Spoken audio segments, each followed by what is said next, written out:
back to PyroFalkon Plays Monster Rancher 4. In the last episode, we've been doing pretty good with competitions, with a bunch more on the way. We have competitions basically scheduled every week for a while.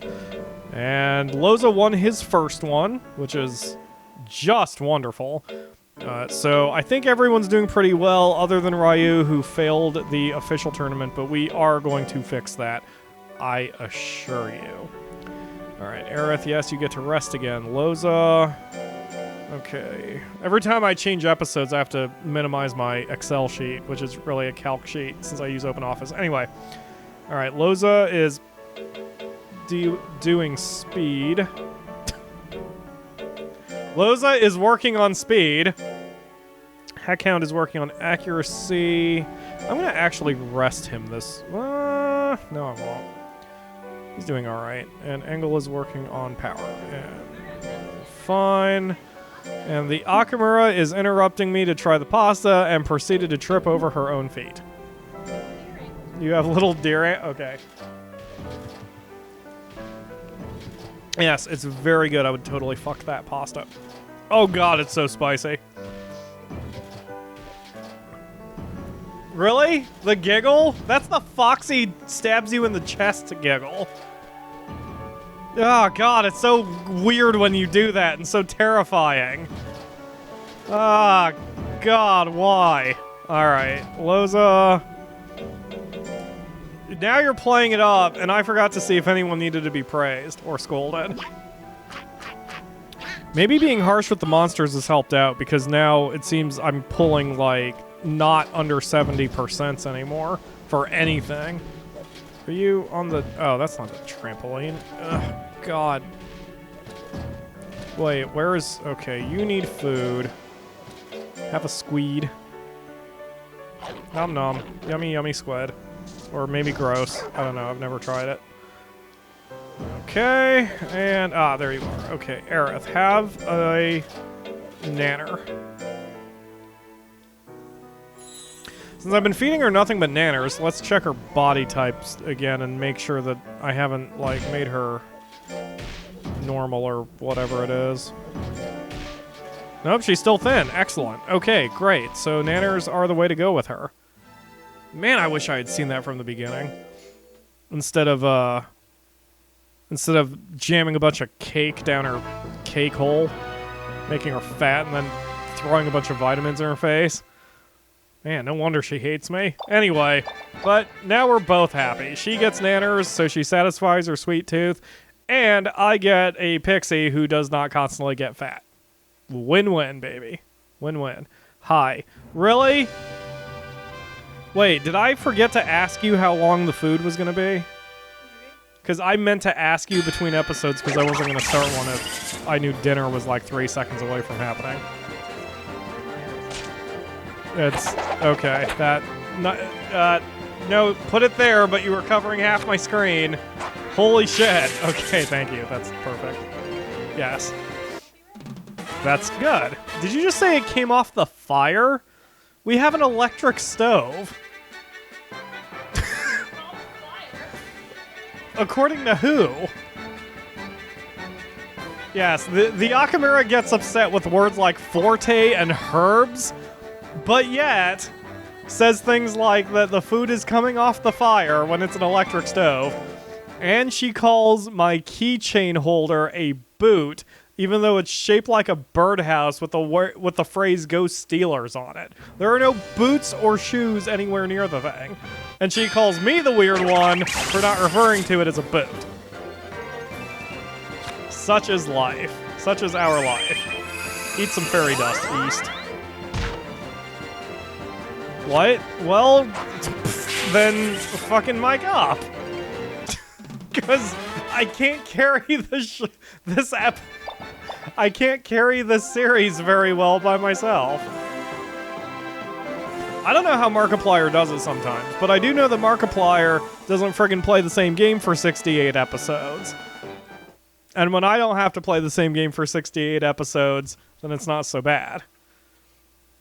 I don't even have your mic tested. I don't know how loud I'm gonna have to make you.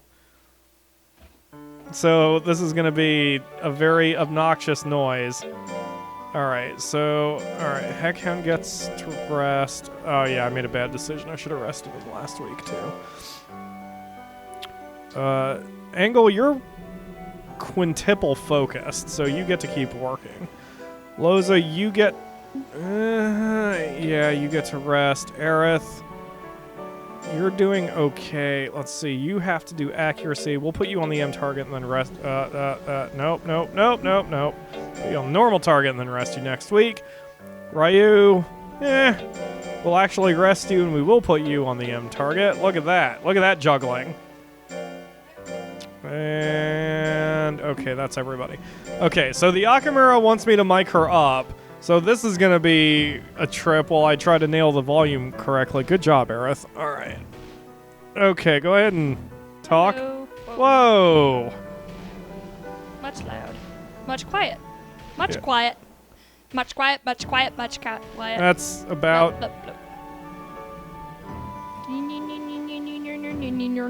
See, when you do that, you're not speaking at your normal speaking tone. So, okay. So I can't... Better? I can't... Is that better? Can you hear me? Yes. Yay! Although you're still going to be quiet. Oh. Apparently.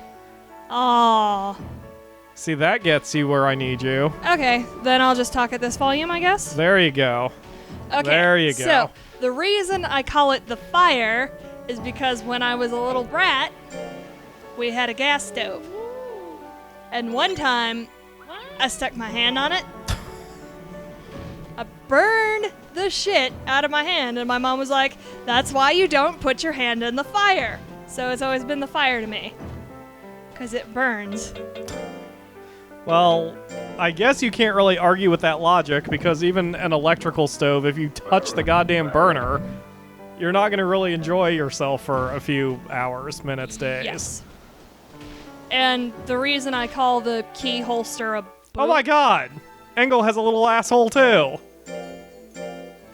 Everybody's rendering assholes in this game, and I've never noticed before. Wow. Anyway. Pervert. Yes. Yes, I am. Anyway. The reason I call the key holster a boot is because when I was a little brat, we had a key holster that was shaped like a boot. So it's just always been that terminology. I see. And as for correcting people's English, I've been trying to be better about that. In fact, it's been quite a while since I've done so you're nitpicking about nothing. That is true. Just for the sake of being a butt. Yes. Mean. We have to be a butt to you, because you're a butt to everybody. It's vengeance? Revenge? Revengeance? Justice? It's something. Just vengeance. Because you are a troll. You're a light troll, but you're still a troll. The interesting thing is, I've seen you game, and I know that, like, if we play Final Fantasy XIV together, you're not going to be a griefer. Like, you don't have that in you. I actually am a terrible griefer when it comes to tabletop games.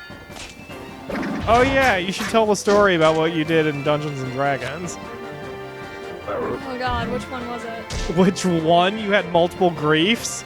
Go ahead, share some stories. I grief by default. I'm like, well, I'm wondering which one you're talking about. I actually now can't remember, because now I'm like getting a couple mixed up. So, go ahead, tell a couple stories. Oh man. Okay, there was this one guy. We had a gamers club at our high school. God, I wish I'd been a part of that. Sadly, you missed. Yeah, but this Yes. guy took himself way too seriously. That's the one. That's the one. As a lot of gamer douches do. So he like gathers up a group of people. He's like, "Hey, we're gonna play D&D." So we just spent one afternoon creating characters, and I made a pretty simple warrior lady. And he's like, "Okay, now we're gonna do a dungeon run." So we're playing it pretty normal. And then like there's this bit where there's a bunch of arrow traps. And like I think like our rogue like hit detect trap, because of course he did. Or whatever the thing is. Perception Yes. But then I like ran in, and the guy who took himself way too seriously was DMing, and he face palms, and he's like, rolled a dodge, and I rolled a bunch of 20s. Because I have been blessed by the griefer gods. I see. They want me to grief, as evidenced by that series of 20s. I see. So,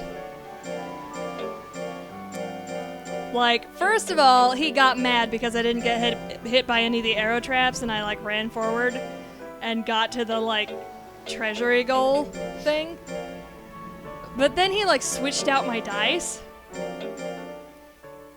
Well, like, assuming they were loaded or some I shit? guess. This isn't a casino. I know. Like I said, he took himself way too seriously. I see. So then, I get the treasure, and I bring it out because he made this dumbass rule that I can't just open the fucking box. So, I bring it out. Is that a thing in D&D? It's a thing that douchey DMs do. Okay. Like, he was having... Because we had some newbies, and he was like... And I was a little rusty, so he was just doing a basic dungeon to, like, go in, avoid traps, get the treasure, come out. I see. No bosses or complex storylines? When I left... Yeah, no complex storylines, but as soon as I exited the trapped cave, we got ambushed. Where's And then Oh, there she is. we all killed the rat things that we beat up, or maybe it was like zombies, I can't remember. It was something stereotypical. But then he's like, now you can open the chest. So we opened the chest, and it was this, like, elixir of spider climbing or something. Okay. And, like, he said, now we're all gonna do a pool, I guess he called it. Where everyone, like, puts in their thing, a bidding thing, I guess. Gotcha. Everyone That's the puts way in their MMOs bid. work, yeah. So, like, me, my boyfriend at the time, and then, like, 2 other people, like, put our bets in. And, like, one of them was our rogue, who really should have had it so he could scout ahead. And stuff Okay. like that. But, like, we all rolled, and I rolled another 20. With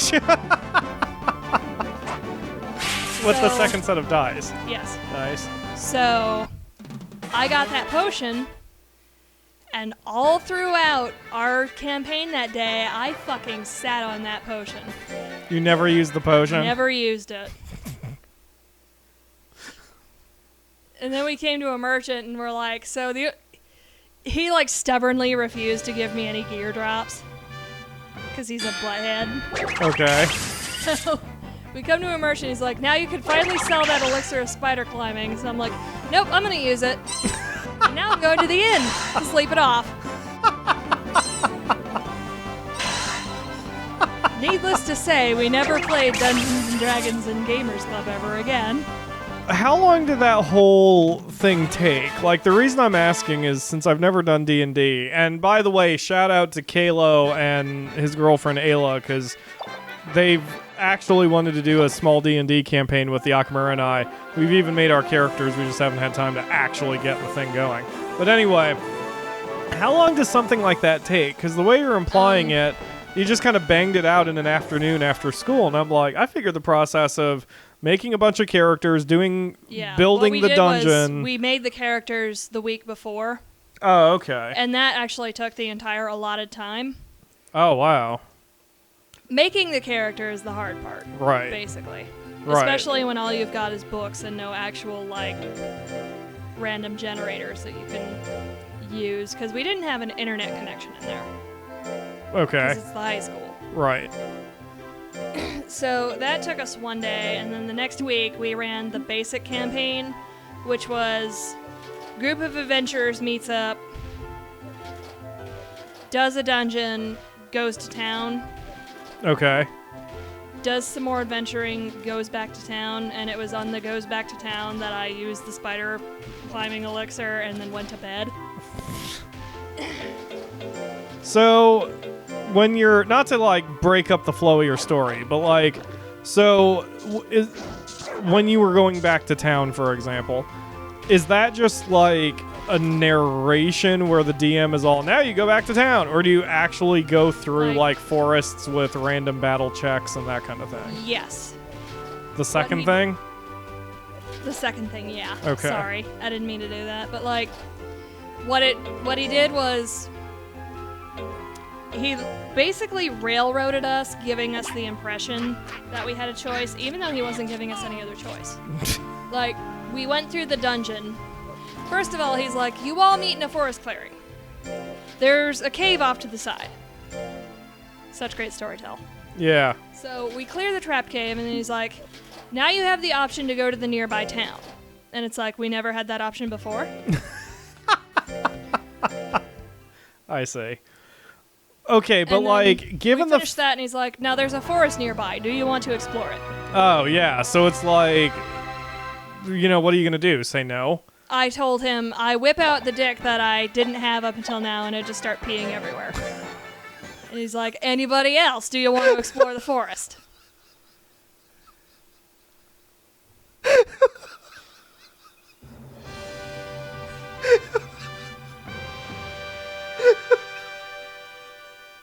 Oh my god, I would love to play D&D with you. And when we were in the forest, I was like, my character really has to pee. And he's like, why don't you whip out your dick? And I said, I don't have a dick, I'm a girl. God. I made it suck to be that DM. But, I mean, if the DM didn't take himself so seriously, it probably would have been really fun. The second I sense that the DM is taking himself too seriously, I start griefing. I see. That's no wonder you responded so well to the Gamers movies, especially the second one. If you guys haven't seen that, go on YouTube. You're fucking on YouTube, but like, search for the Gamers. It's literally just the Gamer. It's not even with a Z, is it? It's just the Gamers. The Gamers, Darkness Rising. Well, Darkness Rising was the second one. The first one was just the Gamers. The second is Darkness Rising. Third one is Hand of the Shadow or something. Yeah, but you can also search for Dead Gentleman Productions, because that's, well, their fucking production company. Search for the Gamers, Dead Gentleman Productions. Watch those 3 movies. You will fucking love it. Yes. Fucking love it. And Best D&D movies I've ever seen. My favorite character is Cass, because he's a little blood and he gets his comeuppance. Yes. But anyway, sorry, I didn't mean to interrupt your story there. No, I was actually almost finished. Like, I'll start griefing. Right. And depending on how the DM reacts to my griefing is how I proceed. Like, my favorite DM, like back when I was hanging out with our former mutual friend who is now kind of only your friend. I think you know who I'm talking about. Melissa? You can say the name. No, not, Ratliff. Oh, yeah. No, Ratliff's not even my friend. Okay. Just we're contacts on Facebook. Back when I was hanging out with her and her crowd a lot more, like, we would have gaming night, and it would last the whole night. Nice. And the DM was another one of my exes. Okay. And, like, this is actually, like, how we kind of got started. Is like, he set up the thing, and this was the first time I had, like, had him as the DM. He set up the board, he set up settings and locations and everything, and he's, like, walking us through the thing, and we get to our first encounter, and I start being an asshole. Okay. And he's, like, we were facing off against these sand crab things. Crab battle. And then I'm like, I cast fire, hoping to turn it into glass. Or something like that. Okay. Oh, I see where you're coming from. All right. And I was a with rogue, you. so there's no real reason I should have been able to cast fire. Okay. And he's like, yeah, roll a die. So I rolled a die, and I got a 20. He's like, you turn it into glass, and then it breaks because glass is really flimsy, and it's still a monster. And, like, he diffused my griefing while keeping it in the spirit of the game. Nice. It's like, Yeah. That's why it's probably really hard to find a good DM, but once you have one, you don't want to let them go. Yeah. That like, probably takes real skill to be flexible enough with DMs.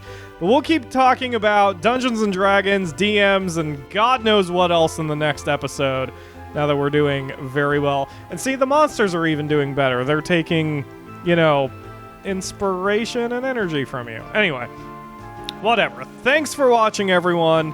Hopefully the Akamura sticks around, and I will see you tomorrow for another episode. This is some really spicy burger, Matt. I can't wait to dip my face in it. Ugh. Make sure you wear a face condom. Ew. You'll get mouth herpes. Well, maybe chlamydia. Is it chlamydia the one that burns?